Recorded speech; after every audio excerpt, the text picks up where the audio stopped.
Hello everybody, Dan with TrendSpider here, and I'm making this video by request from one of our users, and the purpose of this video is to tell you about one of my personal favorite indicators that is not very commonly used or understood, and that is the Fisher transform.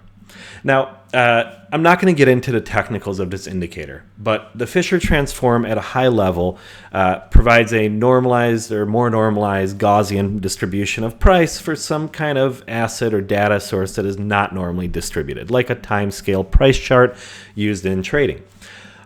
This allows you to measure momentum in a way that is somewhat different, at least from a mathematical way, from a MACD or an RSI. And that is how I like to use this particular indicator. I use it as a confirmation indicator to confirm a possible reversal that I use other tools and other indicators to identify. So let me show you a little bit about how I use it. There's obviously plenty of other videos and other traders that use the Fisher transform, so I'd encourage you to go out there and look on YouTube and see how some other people look at it, because it may be different than how I do. Now, and I also want to just warn you, I do use a slightly different setting for my Fisher. For most of them, the default period is 9. I use a default period of 10, and that's because a trading week has 5 days in it, and I like all my indicators to include 2 weeks of trading data. Obviously, if you trade something like Forex or something like crypto, then that may be different for you.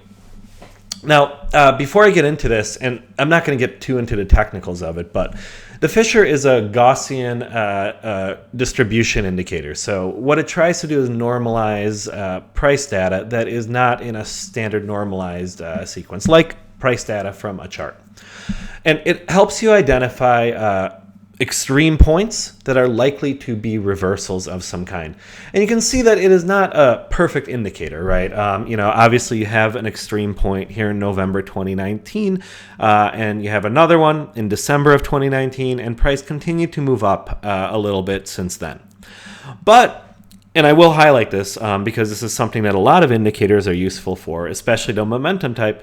You do have divergence, right? So you have Fisher peaking out at, the trigger line peaking out at 6.89 here, and then you have it peaking out at 6.85. That's a very slight divergence, but that is a divergence. And then you see that divergence accelerate as price gets higher, right, with the next peak in Fisher that is corresponding with a new higher peak in price being a 4.61. Now that's compared to a 6.85, right? So you can see while price is making higher highs, the Fisher is making lower lows, just like any other momentum indicator that you would use in divergence. This is a great sign that price is starting to cap out.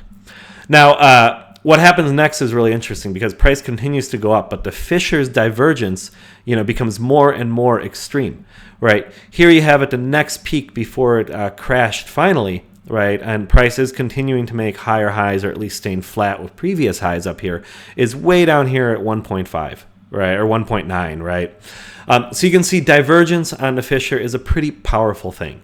Right, and I look at it all the time, and you can see it often, right? You can see it right here at this low, where you had a pretty sharp Fisher divergence right at the low, and then price kind of took off from there, and so forth. And that is one way that a lot of people use Fisher. I use it that way as well for confirmation.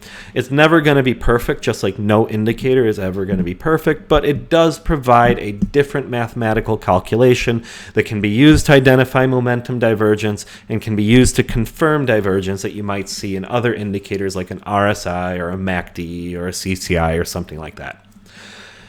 The next way that Fisher is useful are these pivot points, right? These extreme points where very high or very low, you see Fishers dip or spike and then reverse.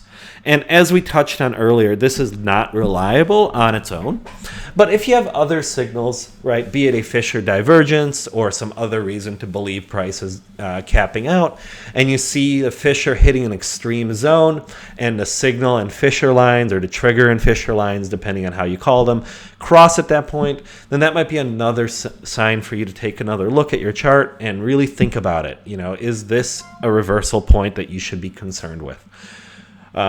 So that's about it. This is one of my favorite indicators. I use it a lot because in my experimentation, I've played with a lot of indicators. In my job here, I talk to a lot of traders who use a lot of different indicators. And what I've found to be interesting, as I've mentioned before about Fisher, is it is mathematically unique to some other tools out there. And in my frame of mind, that provides a different perspective. And if that perspective agrees with other perspectives that I'm getting from my trend lines, from my RSI, then that adds weight and conviction to that particular decision that I'm making there, whatever that decision might be. I hope you find this useful. Just so you know, Fisher is one of hundreds of indicators supported by TrendSpider. You can use it on charts like I'm using here, but you can also use it in the market scanner. You can actually search for Fisher divergence, for Fisher extremes, for Fisher crosses.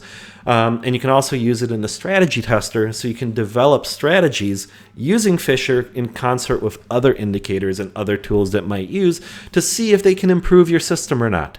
So I hope you found this video interesting. I hope you enjoy watching it, and please stay tuned. We've got a lot of really cool features coming in the near future. Have a great day. Bye-bye.